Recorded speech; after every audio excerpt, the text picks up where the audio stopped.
हामीले पनि आफ्नो सुरक्षा कसरी गर्ने त बाहिर यताउता हिँड्दाखेरि पद्मकन्या कलेजको छात्रावासमा पनि धेरै विद्यार्थीहरू बस्नुहुन्छ होइन हामी नबसे पनि बस्नुहुन्छ तर सुरक्षा त चाहियो नि त अब उसको के भन्छ इनिसा विकलाई हुँदै गर्दाखेरि हाम्रो पद्मकन्यामा हुनसक्छ भोलि अन्त हुनसक्छ देशैभरि हुनसक्छ यो अन्याय चाहिँ कति बेलासम्म हामीले सहेर बस्ने क्या यो त सही हुँदैन नि त न्याय चाहिन्छ सरकार मौन बस्न पाइँदैन पीडितले न्याय पाउनै पर्छ दोषीलाई कडाभन्दा कडा कारबाही हुनैपर्छ र संविधानमा पनि त्यो उल्लेख हुनैपर्छ कि के भन्छ पीडितले न्याय पाउनै पर्छ अब बलात्कारीलाई चाहिँ फाँसी अथवा दण्डको सजाय चाहिँ हुनैपर्छ भन्ने माग हो हाम्रो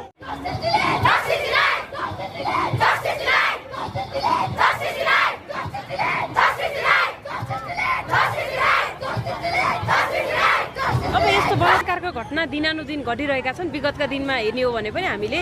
यो यस्तै आन्दोलन माइती घर मण्डलामा हरेक दिन भइरहेका छन् तर बलात्कारीले न्याय पाएको छैन अब न्याय पाउनको लागि कस्तो खालको कानुन हुनुपर्छ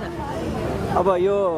के अरे यो नवराज विकको घटनाको बेलामा पनि मैले माइती घर मण्डलमा आन्दोलन हेरेको थिएँ त्यो बेला पनि म आएको थिएँ म अलिकति यहाँहरूलाई विशेष गरी सम्बन्धित पीडित पक्षहरूलाई पनि म विशेष गरी के अनुरोध गर्न चाहन्छु भने यो खात्रा खुद्दु 100-150 मान्छेहरू निरन्तरमा आउने अनि यो कुराहरू चाहिन्छ भने त्यसभन्दा पछाडि सेलाउने यो खालको जुन परिपाटी छ साँच्चै तपाईँहरू यो आन्दोलन गर्न आउनुभएको हो भने र साँच्चै रिजल्ट चाहिएको भने चाहिँ म आम जनसमुदाय तपाईँलाई विशेष गरी भन्न चाहन्छु यो बलात्कार मात्रै केस होइन यो केस चाहिँ खासमा जातिवादीसँग पनि सम्बन्धी भएको केस भएको कारणले गर्दा म त भन्छु यो देशमा भएका कति 13-14-15% 40-45 लाख